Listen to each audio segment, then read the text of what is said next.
राय साहब का सितारा बुलंद था। उनके तीनों मंसूबे पूरे हो गए थे। कन्या की शादी धूमधाम से हो गई थी, मुकदमा जीत गए थे और निर्वाचन में सफल ही न हुए थे, होम मेंबर भी हो गए थे। चारों ओर से बधाइयां मिल रही थी, तारों का तांता लगा हुआ था। इस मुकदमे को जीतकर उन्होंने ताल्लुकेदारी की प्रथम श्रेणी में स्थान प्राप्त कर लिया था।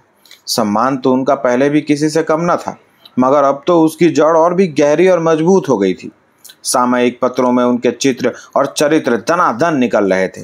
कर्ज की मात्रा बहुत बढ़ गई थी, मगर अब राय साहब को इसकी परवाह न थी। वह इस नई मिल्कियत का एक छोटा सा टुकड़ा बेचकर कर्ज से मुक्त हो सकते थे। सुख की जो ऊंची से ऊंची कल्पना उन्होंने की थी, उससे कहीं ऊंचे जा पहुंचे थे। अभी तक उनका बंगला केवल लखनऊ में था, अब नैनीताल, मसूरी और शिमला तीनों स्थानों में एक एक बंगला बनवाना लाजिम हो गया। अब उन्हें यह शोभा नहीं देता कि इन स्थानों में जाएं तो होटलों में या किसी दूसरे राजा के बंगले में ठहरें। जब सूर्य प्रताप सिंह के बंगले इन सभी स्थानों में थे, तो राय साहब के लिए यह बड़ी लज्जा की बात थी कि उनके बंगले ना हो। संयोग से बंगले बनवाने की जहमत न उठानी पड़ी। बने बनाए बंगले सस्ते दामों में मिल गए। हर एक बंगले के लिए माली, चौकीदार, कारिंदा, खानसामा आदि भी रख लिए गए थे। और सबसे बड़े सौभाग्य की बात यह थी कि अब की हिज मैजेस्टी के जन्मदिन के अवसर पर उन्हें राजा की पदवी भी मिल गई। अब उनकी महत्वाकांक्षा संपूर्ण रूप से संतुष्ट हो गई। उस दिन खूब जश्न मनाया गया और इतनी शानदार दावत हुई कि पिछले सारे रिकॉर्ड टूट गए। जिस वक्त हिज एक्सेलेंसी गवर्नर ने उन्हें पदवी प्रदान की, गर्व के साथ राजभक्ति की ऐसी तरंग उनके मन में उठी कि उनका एक एक रोम उससे प्लावित हो उठा। यह है जीवन। नहीं, विद्रोहियों के फेर में पड़कर व्यर्थ बदनामी ली, जेल गए और अफसरों की नजरों से गिर गए। जिस डीएसपी ने उन्हें पिछली बार गिरफ्तार किया था, इस वक्त वह उनके सामने हाथ बांधे खड़ा था और शायद अपने अपराध के लिए क्षमा मांग रहा था। मगर जीवन की सबसे बड़ी विजय उन्हें उस वक्त हुई जब उनके पुराने परास्त शत्रु सूर्य प्रताप सिंह ने उनके बड़े लड़के रुद्रपाल सिंह से अपनी कन्या से विवाह का संदेशा भेजा। राय साहब को न मुकदमा जीतने की इतनी खुशी हुई थी, न मिनिस्टर होने की।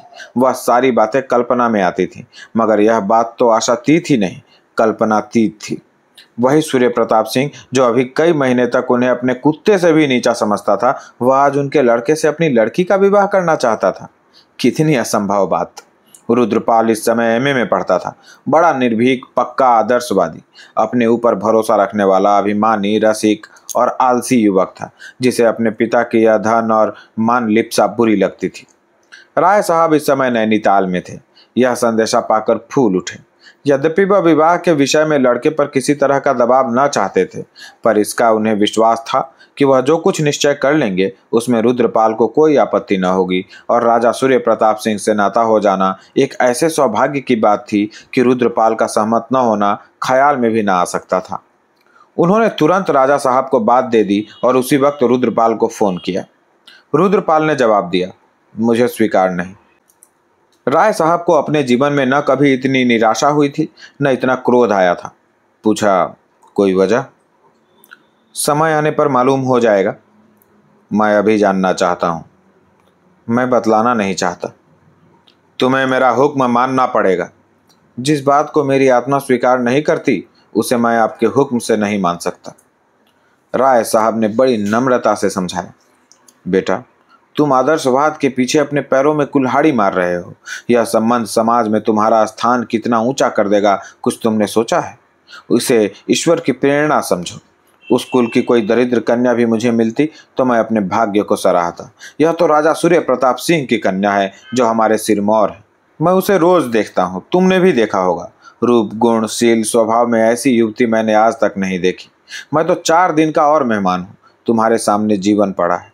मैं तुम्हारे ऊपर दबाव नहीं डालना चाहता। तुम जानते हो विवाह के विषय में मेरे विचार कितने उदार हैं, लेकिन मेरा यह भी तो धर्म है कि अगर तुम्हें गलती करते देखूं तो चेतावनी दे दूं। रुद्रपाल ने इसका जवाब दिया, मैं इस विषय में बहुत पहले निश्चय कर चुका हूं। अब कोई परिवर्तन नहीं हो सकता। राय साहब को लड़के की जड़ता पर फिर क्रोध आ गया। गरज कर बोले, मालूम होता है तुम्हारा सिर फिर गया है। आकर मुझसे मिलो, विलंब न करना। मैं राजा साहब को जुबान दे चुका हूं। रुद्रपाल ने जवाब दिया, खेद है, अभी मुझको अवकाश नहीं है। दूसरे दिन राय साहब खुद आ गए। दोनों अपने अपने शस्त्रों से सजे हुए तैयार खड़े थे। एक और संपूर्ण जीवन का मंजा हुआ अनुभव था, समझौतों से भरा हुआ, दूसरी ओर कच्चा आदर्शवाद था, जिद्दी, उद्दंड और निर्मम। राय साहब ने सीधे मर्म पर आघात किया। मैं जानना चाहता हूँ वह कौन लड़की है, रुद्रपाल ने अचल भाव से कहा। अगर आप इतने उत्सुक हैं तो सुनिए, वह मालती देवी की बहन सरोज है। राय साहब आहत होकर गिर पड़े। अच्छा, वाह, आपने तो सरोज को देखा होगा। खूब देखा है। तुमने राजकुमारी को देखा है क्या? नहीं। जी हाँ, खूब देखा है। फिर भी मैं रूप को कोई चीज नहीं समझता। तुम्हारी अक्ल पर मुझे अफसोस आता है। मालती को जानते हो कैसी औरत है? उसकी बहन क्या कुछ और होगी? रुद्रपाल ने त्योरी चढ़ाकर कहा। मैं इस विषय में आपसे कुछ और नहीं कहना चाहता, मगर मेरी शादी होगी तो सरोज से। मेरे जीते जी कभी नहीं हो सकती। तो आपके बाद होगी। अच्छा, तुम्हारे यह इरादे हैं? और राय साहब की आंखें सजल हो गईं, जैसे सारा जीवन उजड़ गया हो। मिनिस्ट्री और इलाका और पदवी सब जैसे बासी फूलों की तरह निरस निरानंद हो गए हों। जीवन की सारी साधना व्यर्थ हो गई। उनकी स्त्री का जब देहांत हुआ था तो उनकी उम्र 36 साल से ज्यादा न थी। वह विवाह कर सकते थे और भोग विलास का आनंद उठा सकते थे। सभी उनसे विवाह करने के लिए आग्रह कर रहे थे, मगर उन्होंने इन बालकों का मुंह देखा और विधुर जीवन की साधना स्वीकार कर ली। इन्हीं लड़कों पर अपने जीवन का सारा भोग विलास न्यौछावर कर दिया। आज तक अपने हृदय का सारा स्नेह इन्हीं लड़कों को देते चले आए हैं, और आज यह लड़का इतनी निष्ठुरता से बातें कर रहा है मानो उनसे कोई नाता ही नहीं। फिर वह क्यों जायदाद और सम्मान और अधिकार के लिए जान दे? इन्हीं लड़कों ही के लिए तो यह सब कुछ कर रहे थे। जब लड़कों को उनका जरा भी लिहाज नहीं तो वह क्यों यह तपस्या करें? उन्हें कौन संसार में बहुत दिन रहना है? उन्हें भी आराम से पड़े रहना आता है। उनके और हजारों भाई मूछों पर ताव देकर जीवन का भोग करते हैं और मस्त घूमते हैं। फिर वह भी क्यों न भोग विलास में पड़े रहें? उन्हें इस वक्त याद न रहा कि वह जो तपस्या कर रहे हैं वह लड़कों के लिए नहीं बल्कि अपने लिए, केवल यश के लिए नहीं बल्कि इसलिए कि वह कर्मशील हैं और उन्हें जीवित रहने के लिए इसकी जरूरत है। वह विलासी और अकर्मण्य बनकर अपनी आत्मा को संतुष्ट नहीं रख सकते। उन्हें मालूम नहीं कि कुछ लोगों की प्रकृति ही ऐसी होती है कि वे विलास का अपाहिजपन स्वीकार ही नहीं कर सकते। वे अपने जिगर का खून पीने ही के लिए बने हैं और मरते दम तक पिए जाएंगे। मगर इस चोट की प्रतिक्रिया भी तुरंत हुई। हम जिनके लिए त्याग करते हैं उनसे किसी बदले की आशा न रखकर भी उनके मन पर शासन करना चाहते हैं, चाहे वह शासन उन्हीं के हित के लिए हो। यद्यपि उस हित को हम इतना अपना लेते हैं कि वह उनका न होकर हमारा हो जाता है। त्याग की मात्रा जितनी ही ज्यादा होती है, यह शासन भावना भी उतनी ही प्रबल होती है, और जब सहसा हमें विद्रोह का सामना करना पड़ता है तो हम क्षुब्ध हो उठते हैं और वह त्याग जैसे प्रतिहिंसा का रूप ले लेता है। राय साहब को यह जीत पड़ गई कि रुद्रपाल का विवाह सरोज के साथ न होने पाए, चाहे इसके लिए उन्हें पुलिस की मदद क्यों न लेनी पड़े, नीति की हत्या क्यों न करनी पड़े। उन्होंने जैसे तलवार खींचकर कहा, हाँ, मेरे बाद ही होगी और अभी उसे बहुत दिन है। रुद्रपाल ने जैसे गोली चला दी। ईश्वर करे आप अमर हो, सरोज से मेरा विवाह हो चुका। झूठ, बिल्कुल नहीं, प्रमाण पत्र मौजूद है। राय साहब आहत होकर गिर पड़े। इतनी सतृष्ण हिंसा की आंखों से उन्होंने कभी किसी शत्रु को न देखा था। शत्रु अधिक से अधिक उनके स्वार्थ पर आघात कर सकता था, या देह पर या सम्मान पर यह आघात तो उस मर्म स्थल पर था जहां जीवन की संपूर्ण प्रेरणा संचित थी। एक आंधी थी जिसने उनका जीवन जड़ से उखाड़ दिया। अब वह सर्वथा अपंग है। पुलिस की सारी शक्ति हाथ में रहते हुए भी अपंग है। बल प्रयोग उनका अंतिम शस्त्र था। वह शस्त्र उनके हाथ से निकल चुका था। रुद्रपाल बालिग है, सरोज भी बालिग है, और रुद्रपाल अपनी रियासत का मालिक है। उनका उस पर कोई दबाव नहीं। आह, अगर जानते यह लौंडा यूं विद्रोह करेगा तो इस रियासत के लिए लड़ते ही क्यों? इस मुकदमेबाजी के पीछे 2-2.5 लाख बिगड़ गए, जीवन ही नष्ट हो गया। अब तो उनकी लाज इसी तरह बचेगी कि इस लौंडे की खुशामद करते रहें। उन्होंने जरा बाधा दी और इज्जत धूल में मिली। वो अपने जीवन का बलिदान करके भी अब स्वामी नहीं है। ओह, सारा जीवन नष्ट हो गया, सारा जीवन। रुद्रपाल चला गया था। राय साहब ने कार मंगवाई और मेहता से मिलने चले। मेहता अगर चाहे तो मालती को समझा सकते हैं। सरोज भी उनकी अवहेलना न करेगी। अगर 10-20 हजार रुपए बल खाने से भी विवाह रुक जाए तो वह देने को तैयार थे। उन्हें इस स्वार्थ के नशे में यह बिल्कुल ख्याल न रहा कि वह मेहता के पास ऐसा प्रस्ताव लेकर जा रहे हैं जिस पर मेहता की हमदर्दी कभी उनके साथ न होगी। मेहता ने सारा वृतांत सुनकर उन्हें बनाना शुरू किया। गंभीर मुंह बनाकर बोले, यह तो आपकी प्रतिष्ठा का सवाल है। राय साहब भांप न सके, उछल कर बोले, जी हाँ, केवल प्रतिष्ठा का। राजा सूर्य प्रताप सिंह को तो आप जानते हैं। मैंने उनकी लड़की को देखा है, सरोज उसके पांव की धूल भी नहीं है, मगर इस लौंडे की अक्ल पर पत्थर पड़ गया है। तो मारिए गोली, ना आपको क्या करना है, वही पछताएगा। ओह, यही तो नहीं देखा जाता मेहता जी, मिलती हुई प्रतिष्ठा नहीं छोड़ी जाती। मैं इस प्रतिष्ठा पर अपनी आधी रियासत कुर्बान करने को तैयार हूँ। आप मालती देवी को समझा दें तो काम बन जाए। इधर से इनकार हो जाए तो रुद्रपाल सिर पीट कर रह जाएगा और यह नशा 10-5 दिन में आप उतर जाएगा। यह प्रेम रेम कुछ नहीं, केवल सनक है। लेकिन मालती बिना कुछ रिश्वत लिए मानेगी नहीं। आप जो कुछ कहिए मैं उसे दूंगा। वह चाहे तो मैं उसे यहीं के डफरिन हॉस्पिटल का इंचार्ज बना दूं। मान लीजिए वह आपको चाहे तो आप राजी होंगे। जब से आपको मिनिस्ट्री मिली है आपके विषय में उसकी राय जरूर बदल गई होगी। राय साहब ने मेहता के चेहरे की तरफ देखा। उस पर मुस्कुराहट की रेखा नजर आई।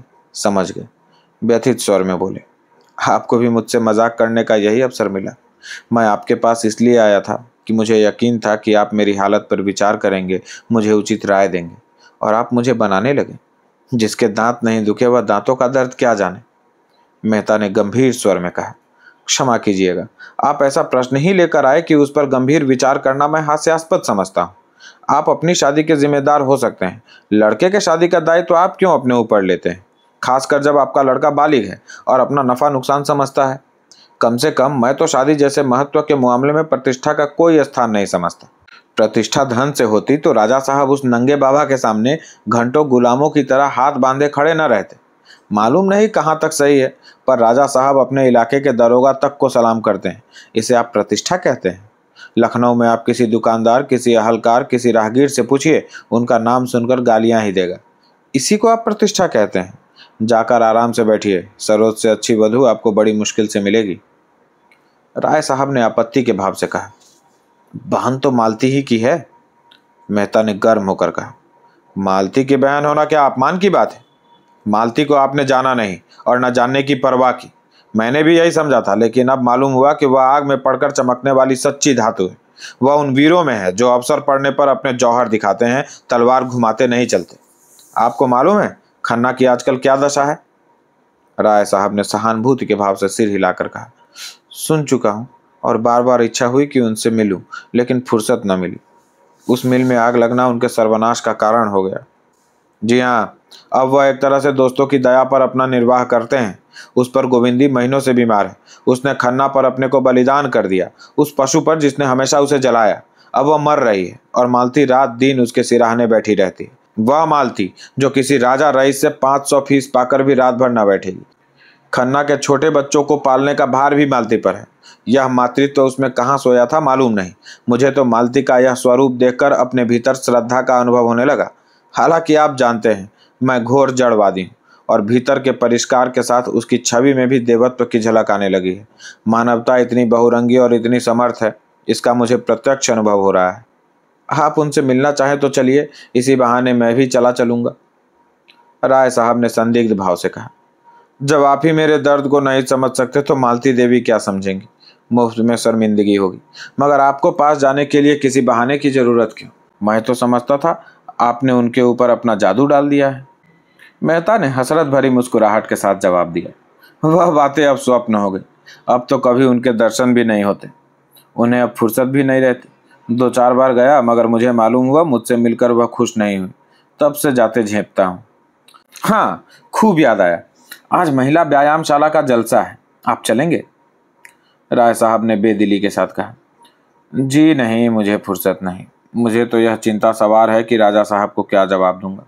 मैं उन्हें वचन दे चुका हूँ। यह कहते हुए उठ खड़े हुए और मंद गति से द्वार की ओर चले। जिस गुत्थी को सुलझाने आए थे वह और भी जटिल हो गई। अंधकार और भी असूझ हो गया। मेहता ने कार तक आकर उन्हें विदा किया। राय साहब सीधे अपने बंगले पर आए और दैनिक पत्र उठाया था कि मिस्टर तनखा का कार्ड मिला। तनखा से उन्हें घृणा थी और उनका मुंह भी न देखना चाहते थे, लेकिन इस वक्त मन की दुर्बल दशा में उन्हें किसी हमदर्द की तलाश थी जो और कुछ न कर सके पर उनके मनोभावों से सहानुभूति तो करे। तुरंत बुला लिए। तनखा पाँव दबाते हुए रोनी सूरत लिए कमरे में दाखिल हुए और जमीन पर झुककर सलाम करते हुए बोले, मैं तो हुजूर के दर्शन करने नैनीताल जा रहा था, सौभाग्य से यहीं दर्शन हो गए। हुजूर का मिजाज तो अच्छा है। इसके बाद उन्होंने बड़ी लच्छेदार भाषा में और अपने पिछले व्यवहार को बिल्कुल भूल कर राय साहब का यशोगान आरंभ किया। ऐसी होम मेंबरी कोई क्या करेगा, जिधर देखिए हुजूर ही के चर्चे हैं। यह पद हुजूर ही को तो शोभा देता है। राय साहब मन में सोच रहे थे, यह आदमी कितना बड़ा धूर्त है। अपनी गरज पड़ने पर गधे को दादा कहने वाला, पड़ले सिर का बेवला और निर्लज्ज। मगर उन्हें उन पर क्रोध न आया, दया आई। पूछा, आजकल आप क्या कर रहे हैं? कुछ नहीं हुजूर, बेकार बैठा हूँ। इसी उम्मीद से आपकी खिदमत में हाजिर होने जा रहा था कि अपने पुराने खादिमों पर निगाह रखें। आजकल बड़ी मुसीबत में पड़ा हुआ हूँ हुजूर। राजा सूर्य प्रताप सिंह को तो हुजूर जानते हैं, अपने सामने किसी को नहीं समझते। एक दिन आपकी निंदा करने लगे, मुझसे न सुना गया। मैंने कहा, बस कीजिए महाराज, राय साहब मेरे स्वामी हैं और मैं उनकी निंदा नहीं सुन सकता। बस इसी बात पर बिगड़ गए। मैंने भी सलाम किया और घर चला आया। साफ कह दिया, आप कितना ही ठाट बाट दिखाएं, पर राय साहब की जो इज्जत है वह आपको नसीब नहीं हो सकती। इज्जत ठाट से नहीं होती, लियाकत से होती है। आप में जो लियाकत है वह तो दुनिया जानती है। राय साहब ने अभिनय किया, आपने तो सीधे घर में आग लगा दी। तनखा ने अकड़ कर कहा, मैं तो हुजूर साफ कहता हूँ, किसी को अच्छा लगे या बुरा।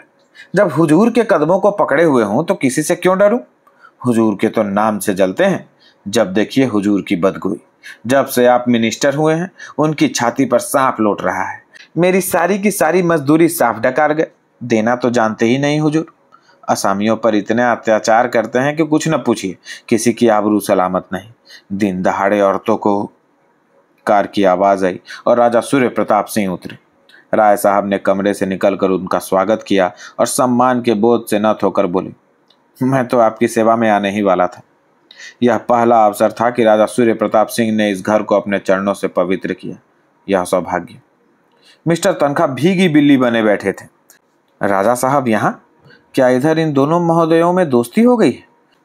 उन्होंने राय साहब की ईर्ष्याग्नि को उत्तेजित करके अपना हाथ सेकना चाहा था, मगर नहीं। राजा साहब यहाँ मिलने के लिए आ भले ही गए हों, मगर दिलों में जो जलन है वह तो कुम्हार के आवे की तरह इस ऊपर की लेप थोप से बुझने वाली नहीं।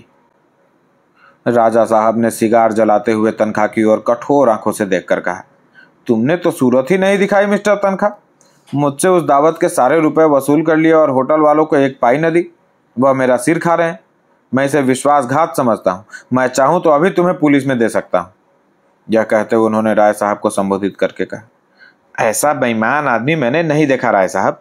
मैं सत्य कहता हूँ, मैं भी आपके मुकाबले में न खड़ा होता, मगर इसी शैतान ने मुझे बहकाया और मेरे 1 लाख रुपए बर्बाद कर दिए।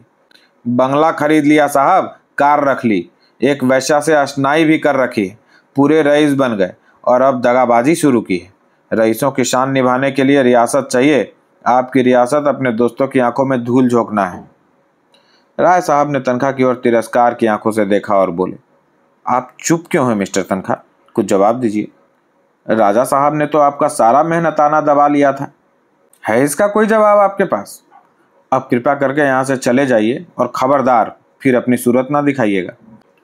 2 भले आदमियों में लड़ाई लगाकर अपना उल्लू सीधा करना बेपूंजी का रोजगार है, मगर इसका घाटा और नफा दोनों ही जान जोखिम है, समझ लीजिए। तनखा ने ऐसा सिर गड़ाया कि फिर न उठाया। धीरे से चले गए, जैसे कोई चोर कुत्ता मालिक के अंदर आ जाने पर दब कर निकल जाए। जब वह चले गए तो राजा साहब ने पूछा, मेरी बुराई करता होगा? जी हाँ, मगर मैंने भी खूब बनाया। शैतान है पूरा। बाप बेटे में लड़ाई करवा दे, मियाँ बीवी में लड़ाई करवा दे, इस फन में उस्ताद है। खैर, आज बेचारे को अच्छा सबक मिल गया। इसके बाद रुद्रपाल के विवाह के बातचीत शुरू हुई। राय साहब के प्राण सूखे जा रहे थे, मानो उन पर कोई निशाना बांधा जा रहा हो। कहाँ छिप जाएं, कैसे कहें कि रुद्रपाल पर उनका कोई अधिकार नहीं रहा। मगर राजा साहब को परिस्थिति का ज्ञान हो चुका था। राय साहब को अपने तरफ से कुछ न कहना पड़ा, जान बच गई। उन्होंने पूछा, आपको इसकी क्यों कर खबर हो? अभी अभी रुद्रपाल ने लड़की के नाम एक पत्र भेजा है, जो उसने मुझे दे दिया। आजकल के लड़कों में और तो कोई खूबी नजर नहीं आती, बस स्वच्छंदता की सनक सवार है। सनक तो है ही, मगर इसकी दवा मेरे पास है। मैं उस छोकरी को ऐसा गायब कर दूंगा कि कहीं पता न लगेगा। 10-5 दिन में यह सनक ठंडी हो जाएगी। समझाने से कोई नतीजा नहीं। राय साहब कांप उठे। उनके मन में भी इस तरह की बात आई थी, लेकिन उन्होंने उसे आकार न लेने दिया। संस्कार दोनों व्यक्तियों के एक से थे। गुफावासी मनुष्य दोनों ही व्यक्तियों में जीवित था। राय साहब ने उसे ऊपरी वस्त्रों से ढक दिया था, राजा साहब में वह नग्न था। अपना बड़प्पन सिद्ध करने के उस अवसर को राय साहब छोड़ न सके। जैसे लज्जित होकर बोले, लेकिन यह 20वीं सदी है, 12वीं नहीं। रुद्रपाल के ऊपर इसकी क्या प्रतिक्रिया होगी मैं नहीं कह सकता, लेकिन मानवता की दृष्टि से। राजा साहब ने बात काट कर कहा, आप मानवता लिए फिरते हैं और यह नहीं देखते कि संसार में आज भी मनुष्य की पशुता ही उसकी मानवता पर विजय पा रही है। नहीं तो राष्ट्रों में लड़ाइयाँ क्यों होती, पंचायतों से झगड़े न तय हो जाते। जब तक मनुष्य रहेगा उसकी पशुता भी रहेगी। छोटी मोटी बहस छिड़ गई और वह विवाद के रूप में आकर अंत में वितंडा बन गई और राजा साहब नाराज होकर चले गए। दूसरे दिन राय साहब ने भी नैनीताल को प्रस्थान किया और उसके एक दिन बाद रुद्रपाल ने सरोज के साथ इंग्लैंड की राह ली। अब उनमें पिता पुत्र का नाता न था, प्रतिद्वंदी हो गए थे। मिस्टर तनखा अब रुद्रपाल के सलाहकार और पैरोकार थे। उन्होंने रुद्रपाल की तरफ से राय साहब पर हिसाब फहमी का दावा किया। राय साहब पर 10 लाख की डिग्री हो गई। उन्हें डिग्री का इतना दुख न हुआ जितना अपने अपमान का। अपमान से भी बढ़कर दुख था जीवन की संचित अभिलाषाओं के धूल में मिल जाने का, और सबसे बड़ा दुख था इस बात का कि अपने बेटे ने ही दगा दी। आज्ञाकारी पुत्र के पिता बनने का गौरव बड़ी निर्दयता के साथ उनके हाथ से छीन गया था। मगर अभी शायद उनके दुख का प्याला भरा न था। जो कुछ कसर थी वह लड़की और दामाद के संबंध विच्छेद ने पूरी कर दी। साधारण हिंदू बालिकाओं की तरह मीनाक्षी भी बेजबान थी। बाप ने जिसके साथ ब्याह कर दिया उसके साथ चली गई, लेकिन स्त्री पुरुष में प्रेम न था। दिग्विजय सिंह अय्याश भी थे, शराबी भी। मीनाक्षी भीतर ही भीतर कुढ़ती रहती थी, पुस्तकों और पत्रिकाओं से मन बहलाया करती थी। दिग्विजय की अवस्था तो 30 से अधिक न थी, पढ़ा लिखा भी न था, मगर बड़ा मगरूर, अपने कुल प्रतिष्ठा की डिंग मारने वाला, स्वभाव का निर्दयी और कृपण। गांव की नीच जाति की बहु बेटियों पर डोरे डाला करता था। सोहबत भी नीचों की थी, जिनकी खुशामदों ने उसे और भी खुशामद पसंद बना दिया था। मीनाक्षी ऐसे व्यक्ति का सम्मान दिल से न कर सकती थी। फिर पत्रों में स्त्रियों के अधिकारों की चर्चा पढ़ पढ़ कर उसकी आंखें खुलने लगी थी। वह जनाना क्लब में आने जाने लगी। वहाँ कितनी ही शिक्षित ऊंचे कुल की महिलाएं आती थी। उनमें वोट और अधिकार और स्वाधीनता और नारी जागृति की खूब चर्चा होती थी, जैसे पुरुषों के विरुद्ध कोई षड्यंत्र रचा जा रहा हो। अधिकतर वही देवियां थी जिनकी अपने पुरुषों से न पड़ती थी, जो नई शिक्षा पाने के कारण पुरानी मर्यादाओं को तोड़ डालना चाहती थी। कई युवतियां भी थीं जो डिग्रियां ले चुकी थीं और विवाहित जीवन को आत्मसम्मान के लिए घातक समझकर नौकरियों की तलाश में थीं। उन्हीं में से एक मिस सुल्ताना थी जो विलायत से बार एट लॉ होकर आई थी और यहाँ पर्दा नशीन महिलाओं को कानूनी सलाह देने का व्यवसाय करती थी। उन्हीं की सलाह से मीनाक्षी ने पति पर गुजारे का दावा किया। वह अब उसके घर में न रहना चाहती थी। गुजारे की मीनाक्षी को जरूरत न थी। मैके में वह बड़े आराम से रह सकती थी, मगर वह दिग्विजय सिंह के मुख में कालिख लगाकर यहाँ से जाना चाहती थी। दिग्विजय सिंह ने उस पर उल्टा बदचलनी का आक्षेप लगाया। राय साहब ने इस कलंक को शांत करने की भरसक बहुत चेष्टा की, पर मीनाक्षी अब पति की सूरत भी नहीं देखना चाहती थी। यद्यपि दिग्विजय सिंह का दावा खारिज हो गया और मीनाक्षी ने उस पर गुजारे की डिग्री पाई, मगर यह अपमान उसके जिगर में चुभता रहा। वह अलग एक कोठी में रहती थी और समष्टिवादी आंदोलन में प्रमुख भाग लेती थी, पर वह जलन शांत न होती थी। एक दिन वह क्रोध में आकर हंटर लिए दिग्विजय सिंह के बंगले पर पहुंची। शोधे जमा थे और वेश्या का नाच हो रहा था। उसने रणचंडी की भांति पिशाचों की इस चंडाल चौकड़ी में पहुंचकर तहलका मचा दिया। हंटर खा खा कर लोग इधर उधर भागने लगे। उसके तेज के सामने वह नीच शोधे क्या टिकते। जब दिग्विजय सिंह अकेले रह गए तो उसने उन पर सड़ासड़ हंटर जमाने शुरू कर दिए और इतना मारा कि कुंवर साहब बेदम हो गए। वेश्या अभी तक कोने में दुबकी खड़ी थी। अब उसका नंबर आया। मीनाक्षी हंटर तान कर जमाना ही चाहती थी कि वेश्या उनके पैरों पर गिर पड़ी और रो कर बोली, दुल्हन जी, आज आप मेरी जान बख्श दे। मैं फिर कभी यहाँ ना आऊंगी। मैं निरपराध हूँ। मीनाक्षी ने उसकी ओर घृणा से देखकर कहा, हाँ तू निरपराध है, जानती है ना मैं कौन हूँ। चली जा, अब कभी यहाँ ना आना। हम स्त्रियां भोग विलास की चीजें हैं ही, तेरा कोई दोष नहीं। वैश्या ने उसके चरणों पर सिर रखकर आवेश में कहा, परमात्मा आपको सुखी रखे। जैसा आपका नाम सुनती थी वैसा ही पाया। सुखी रहने से तुम्हारा क्या आशय है? आप जो समझे महारानी जी। नहीं, तुम बताओ। वैश्या के प्राण नखों में समा गए। कहाँ से कहाँ आशीर्वाद देने चली। जान बच गई थी, चुपके से अपनी राह लेनी चाहिए थी। दुआ देने की सनक सवार हुई। अब कैसे जान बचे? डरती डरती बोली, हुजूर का इकबाल बढ़े, मर्तबा बढ़े, नाम बढ़े। मीनाक्षी मुस्कुराई। हाँ ठीक है। वह आकर अपनी कार में बैठी। हाकिम जिला के बंगले पर पहुंचकर इस कांड की सूचना दी और अपनी कोठी में चली आई। तब से स्त्री पुरुष दोनों एक दूसरे के खून के प्यासे थे। दिग्विजय सिंह रिवॉल्वर लिए उसकी ताक में फिरा करते थे और वह भी अपनी रक्षा के लिए दो पहलवान ठाकुरों को अपने साथ लिए रहती थी। और राय साहब ने सुख का जो स्वर्ग बनाया था उसे अपनी जिंदगी में ही ध्वंस होते देख रहे थे और अब संसार से निराश होकर उनकी आत्मा अंतर्मुखी होती जाती थी। अब तक अभिलाषाओं से जीवन के लिए प्रेरणा मिलती रहती थी। उधर का रास्ता बंद हो जाने पर उनका मन आप ही आप भक्ति की ओर झुका, जो अभिलाषाओं से कहीं बढ़कर सत्य था। जिस नई जायदाद के आसरे पर कर्ज लिए थे, वह जायदाद कर्ज की पुरौती किए बिना ही हाथ से निकल गई थी और वह बोझ सिर पर लदा हुआ था। मिनिस्ट्री से जरूर अच्छी रकम मिलती थी, मगर वह सारी की सारी उस पद की मर्यादा का पालन करने में ही उड़ जाती थी और राय साहब को अपना राजसी ठाठ निभाने के लिए वही असामियों पर इजाफा और बेदखली और नजराना लेना पड़ता था, जिससे उन्हें घृणा थी। वह प्रजा को कष्ट न देना चाहते थे। उनकी दशा पर उन्हें दया आती थी, लेकिन अपनी जरूरतों से भी हैरान थे। मुश्किल यह थी कि उपासना और भक्ति में भी उन्हें शांति न मिलती थी। वह मोह को छोड़ना चाहते थे, पर मोह उन्हें न छोड़ता था और इस खींचतान में उन्हें अपमान, ग्लानि और अशांति से छुटकारा न मिलता था। और जब आत्मा में शांति नहीं तो देह कैसे स्वस्थ रहती। निरोग रहने का सब उपाय करने पर भी एक न एक बाधा गले पड़ी रहती थी। रसोई में सभी तरह के पकवान बनते थे, पर उनके लिए वही मूंग की दाल और फुलके थे। अपने और भाइयों को देखते थे जो उनसे भी ज्यादा मकरूज, अपमानित और शोकग्रस्त थे, जिनके भोग विलास में ठाट बाट में किसी तरह की कमी न थी, मगर इस तरह की बेहयाई उनके बस में न थी। उनके मन के ऊंचे संस्कारों का ध्वंस न हुआ था। पर पीड़ा, मक्कारी, निर्लज्जता और अत्याचार को वह ताल्लुकेदारी की शोभा और रौब दाब का नाम देकर अपनी आत्मा को संतुष्ट कर सकते थे और यही उनकी सबसे बड़ी हार थी।